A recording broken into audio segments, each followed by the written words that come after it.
Air and Water Studios of WDAE. TKras, Tom Krasnicki with you.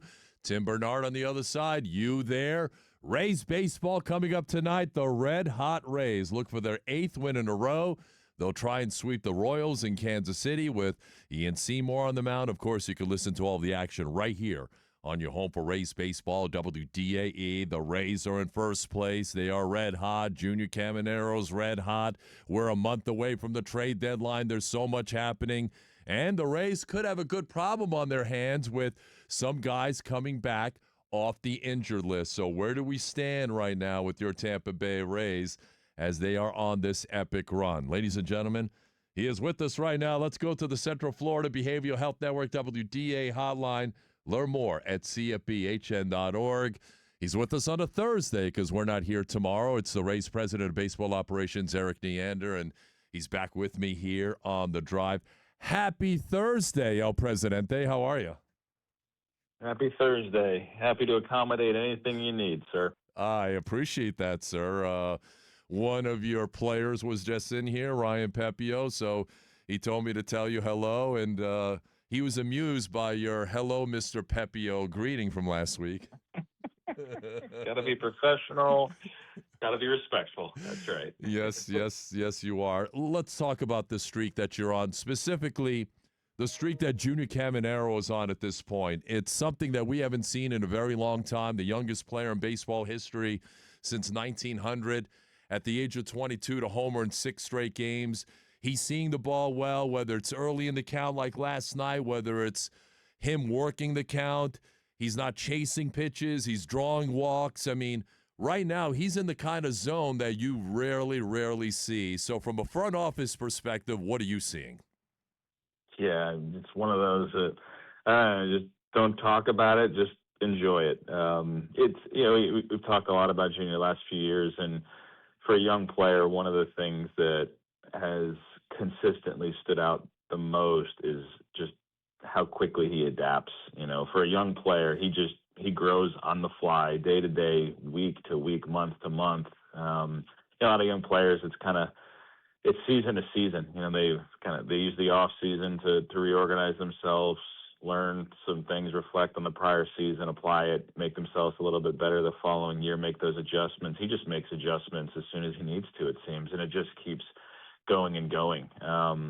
He's holding the strike zone much better. He's just constantly learning how pitchers are attacking him, and immense talent, but just it is a game of adjustments, and he just adjusts remarkably fast for a young player. And he's someone, we watch it, he hits the ball extremely hard, and going through a stretch like this, he's hitting the ball extremely hard, and he's lifting it with a little more frequency, and just shows how dangerous he can be. And it's been a blast to watch him just continue to grow, develop, and more than the homers themselves, so that we've been winning games through that stretch, and that's what it's all about, and that's what it's all about for him.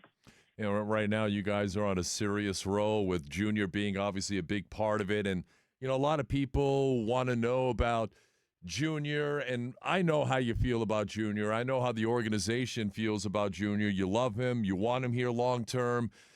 Is there a process, or is there a scenario where you can come around to the fact that, okay, when you get down to business, we want this guy here long term, that maybe a contract extension is something that would be palatable for both sides? Have you thought about that?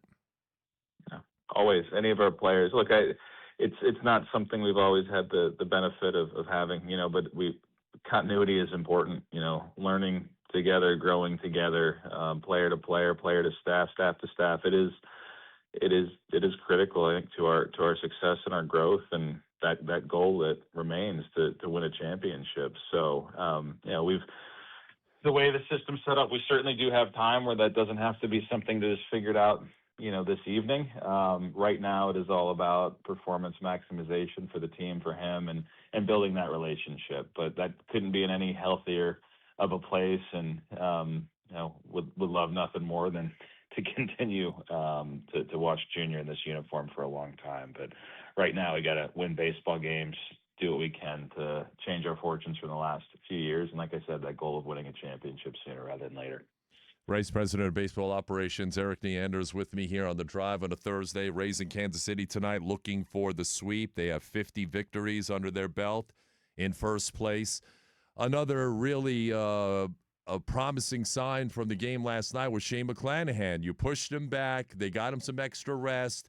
He threw strikes. He filled up the strike zone. He was very good for 6 innings. Just your overall thoughts on how he looked and what the plan for him moving forward is. Yeah, he looks great. And really, I know the results have been a little bumpier here recently, but physically he's been as strong as he's been all year. And so really felt good about it. It was just a matter of, with all the missed time, how do you properly pace him? How do you keep him conditioned, but also ensure that there's plenty of gas in the tank for what we hope is a deep run into the fall. So you don't want to get ahead of anything, obviously, but just doing your best to take care of him, keeping him in his best competitive state, and keep doing what we can to make sure he can stay there for a long time. And last night was as expected. A few extra days of rest certainly, but he was fresh. He felt good, but the execution was in a great spot as well. And so, we'll continue to look for spots to be able to do that, give him a little more time, stretch him out, because we need him for the long haul. And he's missed a lot of time, and we're going to take care of him. But trying to find that right intersection with taking care of him and having him out there to help us win baseball games is the challenge. But he certainly looked the part last night, and would expect that to continue. What about for a guy like Drew Rasmussen, who's thrown 92 innings? He's been very good. You have let him, get deeper into games. He's gone 6-7 innings, 90-plus pitches. We know about his injury history. You want to be very careful with him as well, because September and hopefully into October, that's where you guys want to be. Is there a similar plan in place for a guy like Drew Rasmussen down the stretch? Yeah, I think, look, he getting through last year the way that he did, and 150 innings of 30 starts or whatever, thereabouts. It's a stronger foundation, and a little bit better conditioned having that behind him to do a little bit more this year. But with all of them, you talked about Junior a little while ago. You talk about Mac. You talk about Ras. Like the relationships that we have with these players, Kevin Cash, our trainers, Kyle Snyder, certainly what they have with these players. It's the relationships and the trust. It's everything. They know we're here to win baseball games, but they also know we're here to take care of them, and we have that responsibility. And as long as that's in place, as long as there's trust, you just, you're honest with each other, about where you're at, how you're bouncing back. And thankfully, when you have people, like I said, like Cashy, Kyle Snyder, Joe Benz, our players trust them, and you lean on them to help guide how they're feeling, how they're bouncing back, how they're responding. And with Ras, he's been bouncing back really well. It's hard to ask for him to be any better when he's been on the mound, and as long as he continues to recover, he holds his strength.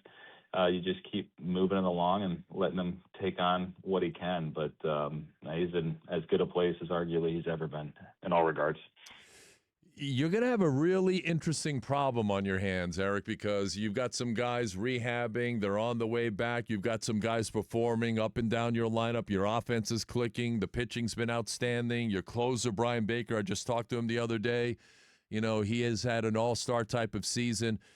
Down in the minors, you got Gavin Lux and Jake Fraley on a rehab assignment. They started a game a couple of nights ago. People were wondering what happened last night. Is this the program that they're currently on? So give us an update as to where those two guys are at.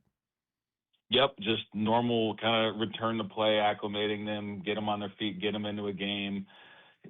They didn't play the full game by design, off the next day by design, get them back out there. That's just all kind of the build-up to getting them back on their feet, playing 9 innings, playing back-to-back. She worked towards all that as they go. So all part of the process, but both of them, that initial step, the initial game, work on Tuesday. Everything went as expected, and we're going to continue to build them up. But obviously two veteran guys that are additive and help a lineup against right-handed pitching, can do some other things as well. And you just want to get them through their build-up, and then look at what you described. If we have more players playing well, then we do have spots. When you're competing and you're trying to win, those are the kind of challenges and problems you seek and you want to have. And so if that's where we are here in a few weeks, as everybody progresses, then we'll happily deal with those challenges, and it means there's a lot more good going on than not. So in your mind, you're thinking, okay, I got this guy coming back, this guy coming back, and we're going to have to probably make a change or two. Is that plan already formulating in the back of your mind, maybe the forefront of your mind?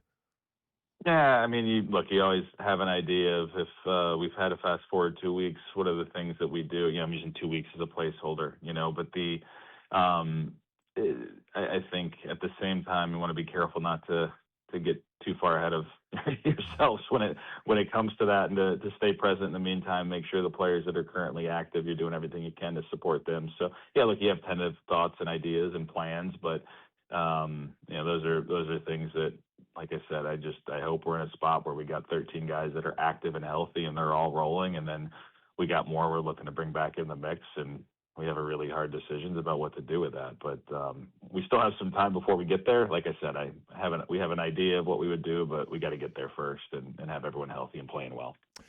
Erik Neander is with me. Down on the minors, you got a number of guys that seem to be rocketing up your system. Theo Gillen, a guy that you took in the first round from a couple of years ago. He's already at Double-A, and Baseball America has him as one of the top 10 prospects in all of baseball. Caden Bodine, high A Bowling Green. He killed it there. Now he's at Double-A. When you look at your minor league system as a whole, I mean, how would you evaluate what that group looks like as compared to some of the other minor league systems from the past? How do you grade it? Yeah, great question. I mean, ultimately, see how many of them develop into meaningful, impactful big leaguers. That's the ultimate grade, the ultimate goal. But in coming into this year, we really, really like the talent in our farm system. I think last year we didn't have as many guys kind of break through and take the step as what you kind of would typically see in a given year. And that was a little bit odd, but just felt coming in this year, we loved our talent, loved our depth, and, talked a lot internally. Felt like we had a lot of, 3-star, 4-star prospects. And you wake up at the end of the year when you have that many, surely some of them are going to elevate into 5 stars. And I think this year we're seeing that. You mentioned Theo Gillen, what he's doing, and Caden Bodine, what he's doing, Nathan Flewelling, so on. So we're really pleased that we have some guys that are breaking out and taking the next steps. And beyond them, we feel like we have a tremendous amount of depth throughout the system, and that is just as critical as the headline guys, because major league contributors come from anywhere, and you really need to have strength in numbers, and feel like we have that up and down our system right now. Well, look, you mentioned last week when you were on, and believe it or not, it's July the 2nd. Things are happening at a rapid pace. I mean, the trade deadline, obviously, August the 3rd. We know the amateur draft is coming up in about a week and a half, so I know you're fixated on that. You mentioned the conversations were like more preliminary to preliminary, like, hi, how are you, how are the wife and kids and everything else. Are those the same kind of conversations that are taking place this week? Is it just kind of standard, status quo? Yeah, I think it's a lot of that. It's getting, now it's the focus is for most organizations, and would like to think we can walk and chew gum at the same time, but the draft is starting to become the more focused work right now. Sitting in some draft meetings today, jumped out to do this session, and then we'll jump back in for a bit and listen and get educated by our staff on the draft. But so that's a big part of it right now. I think the history is any guide. Things really don't start to pick up until after the All-Star break, and especially since the draft has moved to that All-Star break or just before. That's especially been the case. So you have your calls, you get an idea of what teams are likely to be thinking. If we hit that fast forward button a few weeks, and where they're likely to be, just to have some kind of loose preparation in place. But I think so much depends on how teams play over the next few weeks, into the later part of July here. And certainly our organization, what we went through last July, where we were at the beginning of the month and the end, that's very fresh in our minds as an appreciation for how quickly things can turn. So, it's you kind of laying the groundwork, but a lot can change over the next few weeks. And things I don't think will really pick up in earnest with the deadline until then, but we need to be prepared for just about anything. But in the meantime, we need to keep winning baseball games. At this point, you're winning a lot of baseball games. You're one of the hottest teams in all of baseball, maybe the hottest team in baseball right now. You're in first place. The Yankees are 5 games out in the loss column at this point, slightly past the midway point. This may sound like a silly question, but has this team kind of exceeded what you thought? I mean, did you think that this team could be this good at this point?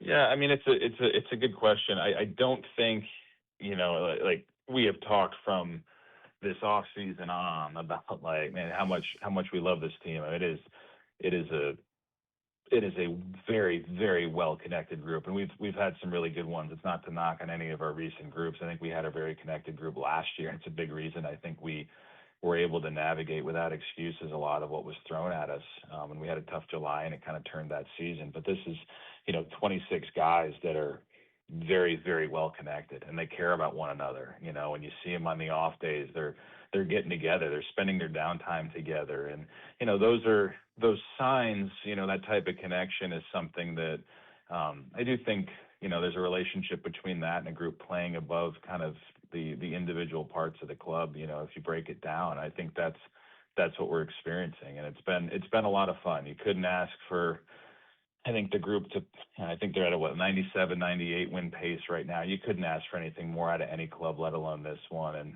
just like they care about one another. They play really good baseball. They play team baseball. It's an easy group to root for, and it's a talented group. And it's nice to see them pick up a little momentum. They got through a tough stretch, turned it around really well over the last week here. And just want to do everything we can to support them and continue to build momentum, hopefully for a deep run. All right, Erik Neander, the race president of baseball operations. I'll get you out on this. Last week, we kind of started this little segment we like to call Ask the Presidente. So Ryan Pepio was here. He got to ask you a particular question. I got a question for you this week, Mr. Neander, and it comes from your closer, Brian Baker. Listen. I want to know how excited he is about the rest of this year, like the rest of us are in this clubhouse. I love it. I love it. Hey, we're going to get through this session without you calling me doctor. I prefer Mister, but we'll lose that as well. Look, this is why you do it.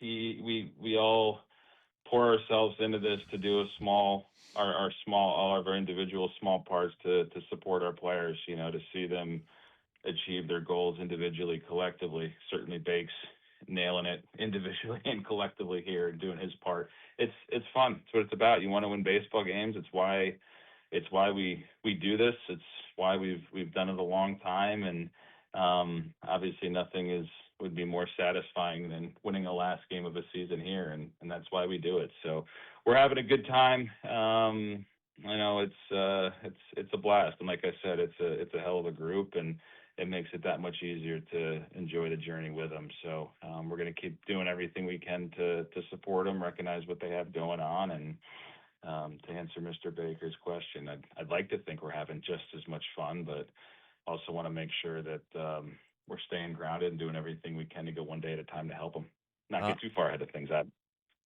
That's a classic response out of you. I mean, maybe one of these days you'll actually get to enjoy what's being done on the field right now. 7 wins in a row. You're in first place, but I get it. It's baseball. You got a long way to go. A lot's going to happen. It's a very busy month for you. July is here. You got the amateur draft and then the All-Star break. Hopefully 4 or 5 of your players get to go to the All-Star game, led by Junior Caminero. That would be awesome. And then, of course, there's that little thing called the trade deadline on August the 3rd that I know you're going to be buried in just a couple of weeks. But we certainly appreciate a few minutes of your time, Doctor, and have a great 4th of July weekend. Keep stacking those wins for us.